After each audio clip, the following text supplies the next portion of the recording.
Hey folks, a unique token for you today. Giant Baiting from Shadowmoor is a spell card with create a Gruul giant token. That creature gains imminent death and haste. And then it has Conspire, create a Gruul giant token. Let's talk about that first. Conspire. Hang on, let's just tap on it. There you go. When you cast this spell, if you control two or more creatures that share a color with this spell, the Conspire effect triggers. So I figure once I've got a Gruul giant down, if I then have a red creature down, the second time I play a Gruul giant, Conspire should trigger.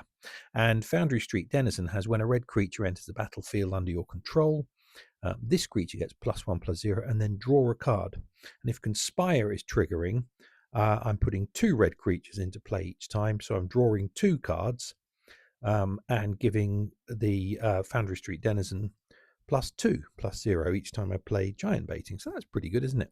Nothing else makes the Gruul Giant token, so it is unique. And I have shoved these two into a Wizard class deck just to see if I can get it looping. And as you know, Wizard class can sometimes take a few goes to get going. So by the magic of editing, let's skip forward to when we got the loop going.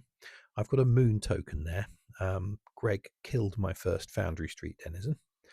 And replaced it with a moon token, which is very kind of it. But we are going to, no, I want the denizen actually. I want that ahead so that we start getting the draw. So the nice thing about having the denizen down is when I play the giant baiting spell, the denizen creature will draw two cards for me, which in a wizard class deck is really powerful. That really helps the loop get going. And since I'm only going to have two creatures, then I only I can keep that moon token basically and let it just get bigger, and that's fine too. I'm quite happy with that. What else? I'm using the blue command spell. I used to have Cut Your Losses in this deck, but the blue command spell draws two cards, and that's even better. And I get 10 mana, which is sometimes not as good, but definitely more reliable than Cut Your Losses.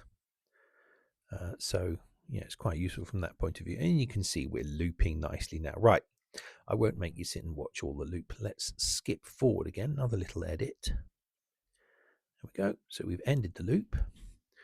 We're going to let Greg have their turn. This is where we cross our fingers and hope they don't kill the token we've just spent ages making, which they didn't. Good. And we get to play with that token and have a look at it. Right, there it is, Gruul Giant. So it's rare. The imminent death and haste, remember, are given to it by the giant baiting spell that creates it. They're 4/4, and I have a stack of 7 of them here, so it's 28/28. That's pretty nice, isn't it? Red and green, and has the creature type giant. Now it should be a warrior, and I'll talk about that in a minute when we get onto the artwork. But it doesn't do anything else. It's just, I think, just a decent size. And since you can loop it and put it in a deck like this, I think that's okay. So there we go. Let's have a look at the artwork and tap. There we go. This, I think, is a really nice piece of art. Big, scary, horrible giant. This is by Trevor Hairsign, who is a British artist. He's from Sheffield, actually. He's from Sheffield. Same place as Sean Bean. So he probably sounds a bit like Ed Stark or Boromir, depending on your fantasy world of choice.